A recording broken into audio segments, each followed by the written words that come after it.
ভালোবাসতো, যদি সে প্রভুকে ভালোবাসে, জানো সে একটা দিনও চার্চ মিস করা তো দূরের কথা, সে কখনো বলবে না আমি চার্চে যাব না।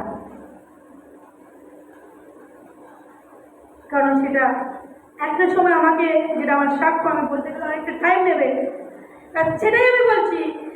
তুমি চার্চে আসছো, একজন বিরোধী তোমায় বাধা দেবে, এমন নয় সে বাধাকে অতিক্রম করার জন্য ঈশ্বর তোমাকে শক্তিও দিয়েছে, সে বাধাকে টপকিয়ে আসার জন্য ঈশ্বর তোমাকে শক্তি দিয়েছে, যাতে তুমি মণ্ডলীর সহভাগিতায় থাকো। আর শয়তান যে তোমার বিপরীত, সে কখনো চাইবে না তোমার ভালো হোক। প্রভুর ভালোবাসা বোঝো কি? প্রভুর ভালোবাসা, তুমি যদি প্রভুকে ভালোবাসো, তার ভালোবাসা এটা, যেটা তিনি কিছুটা বুঝিয়েছে, কারণ তার ভালোবাসার বর্ণনা করা যায় না।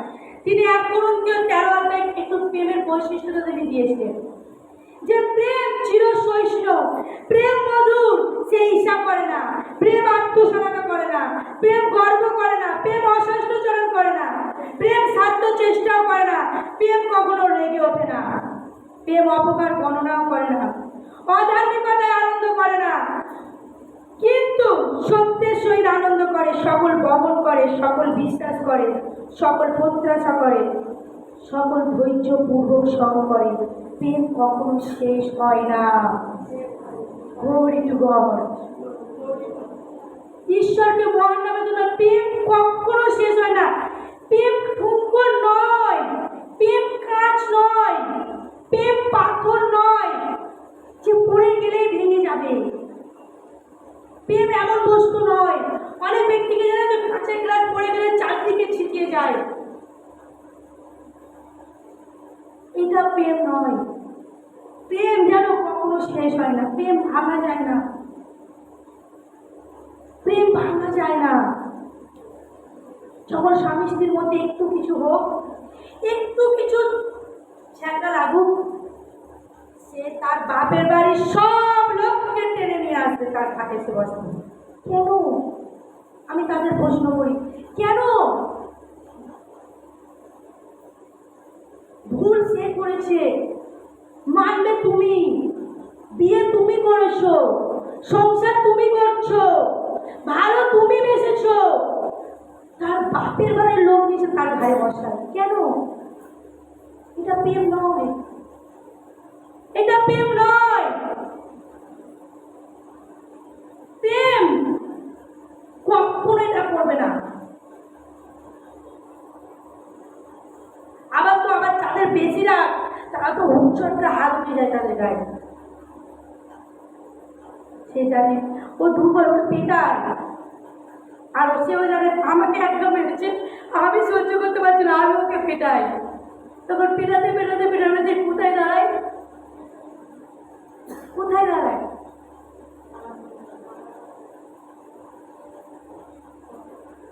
তাই বলছি, প্রেম মধুর, প্রেম মধুর। কেন প্রেম ঠুকো নয়? বোঝো, প্রেম ভাঙা যায় না। প্রেম প্রেম চিরস্থায়ী, কোনো ক্ষয় রাখতে দিও না।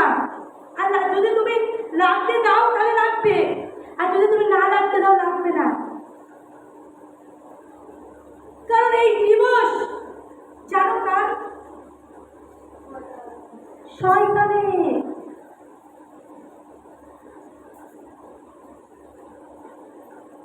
দিবস শয়তানের।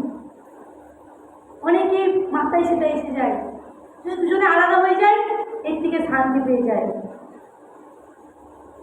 ঈশ্বর বলছে প্রেমে চলো, প্রেমে চলো। কোনোদিন প্রেম করলে একজন তোমার আপনি সম্মান তার কাছে বেরিয়ে আসবে, যতই সে তোমার নিজের হোক, তাকে তুমি ছোট্টবেলাতে চেনো, সে তোমার হাত ধরে হেঁটেছে, সে তোমার হাত ধরে চলেছে, সে তোমার কানে কোনো সময় ফুরফুরি দিয়েছে, হতে পারে, কিন্তু ঈশ্বরের কাছে কৃতজ্ঞ যে সে ঈশ্বরের অনুগ্রহে একটা জায়গায় এসেছে, সে কৃতজ্ঞ। কিন্তু এমন নয় তুমি তাকে ছোটবেলায় দেখেছিলে, সে তোমার কানে ফুরফুরি দিয়েছে, সে তোমাকে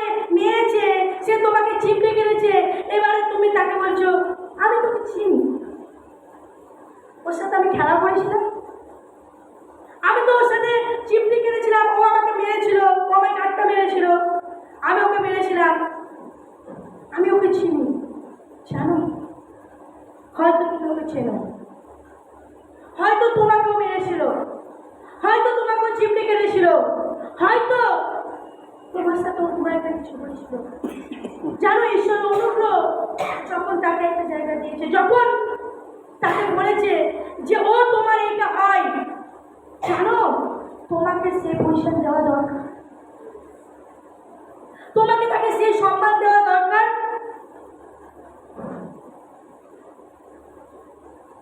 এটা সেরাম নয়। অনেক ব্যক্তিরা মনে করে যে না থাক, ওকে আমি চিনি, ও আমার সাথে খেয়েছে, শুয়েছে, বসেছে। প্রভু যীশু খ্রিস্ট খেয়েছিলেন, শুয়েছিলেন, বসেছিলেন, কিন্তু তবু প্রভু যীশু খ্রিস্টকে তারা নাথ বলে রাখতেন, গুরু বলে রাখতেন, প্রভু বলে রাখতেন, তিনি সম্মান করতেন।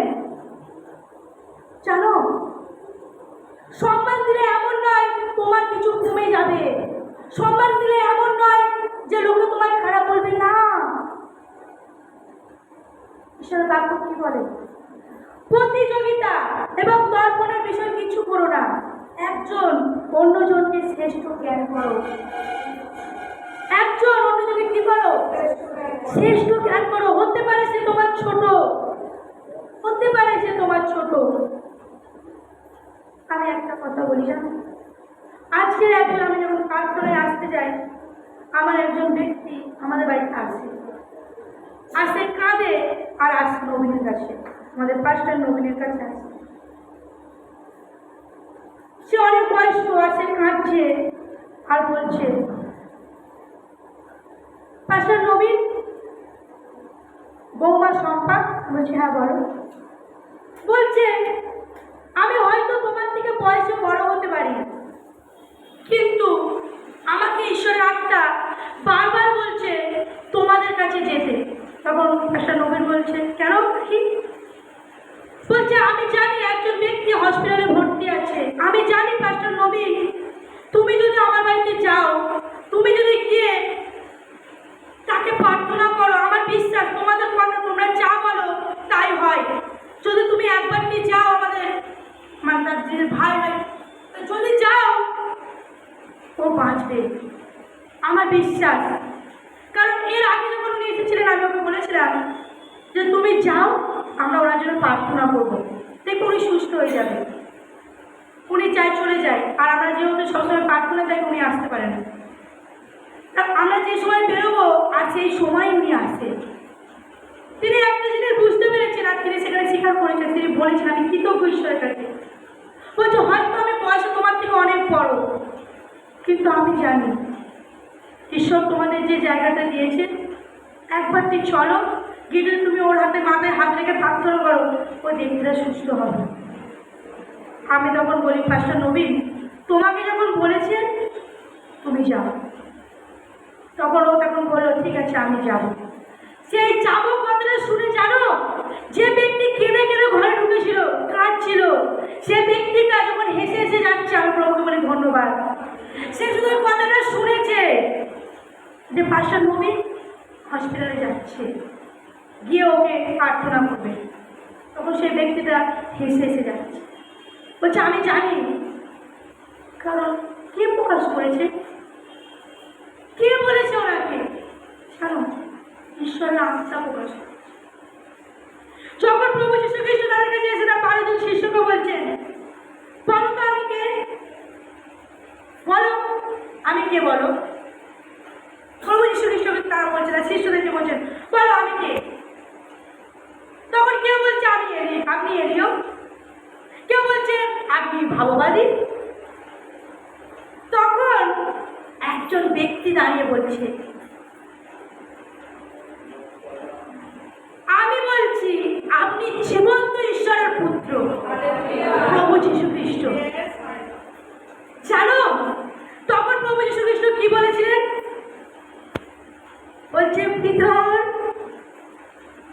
তোমার রক্ত মাংস কথা বলেনি, আমার স্বর্গপিতার আত্মা তোমাকে প্রকাশ করবে তোমার মধ্যে। যতক্ষণ তুমি রক্তে মাংসে জীবন যাপন করবে, ততক্ষণ আমি যে প্রথম স্টেপটা বললাম যে রাগ, ঈর্ষা, প্রতিযোগিতা, আত্মসালাকা, গর্ব, অশিষ্টচরণ, স্বার্থ চেষ্টা, এগুলো তোমার মধ্যে থেকে বার হবে না। কারণ তুমি যে ঈশ্বর আরাধনা করছেন তিনি স্বয়ং আত্মা। তিনি মানুষ হয়েছিলেন, আজ তিনি মানুষ নেই, আজ তিনি আত্মা। জানো কত গুরুত্বপূর্ণ, আমি তোমাদেরকে জানাতে চাই। কাউকে সম্মান দিলে কখনো সম্মান যায় না, বরং তুমি আরো সম্মানিত হবে। কাউকে শ্রেষ্ঠ জ্ঞান করলে কখনো তুমি নিচু হবে না, বরং তুমি আরো উঁচুতে উঠবে। কাউকে ভালোবাসার দৃষ্টিতে দেখলে, কাউকে ভালোবাসলে তোমার ভালোবাসা কমে যাবে না, কারণ আরো তুমি ভালোবাসা পাবে।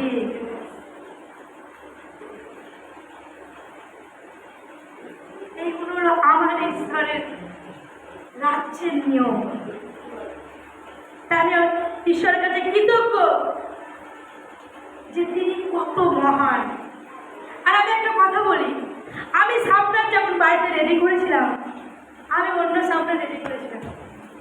আর আমি নবীনকে বলেছিলাম, আমাদের পাস্টার নবীনকে আমি যখন বলছি, জানো পাস্টার আজকে আমি বাড়িতে যখন আছি আমার শুধু ঈশ্বরের আত্মা কথা বলছে আর আমি সামনারগুলোকে লিখছি। জানো আমি যখন এখানে দাঁড়িয়ে যখন প্রার্থনা করলাম, আমার সামনে চেঞ্জ হয়ে গেছে। আমি আপনাদেরকে বলতে চাই, আমার মধ্যে আরো আসছে, আমি যদি আপনাদেরকে বলতে চাই, কিন্তু আমার হাতে আর টাইম। এখন পাস্টার নবীন আসবেন, তিনি আপনাদের কিছু বলবেন। হালেলুয়া।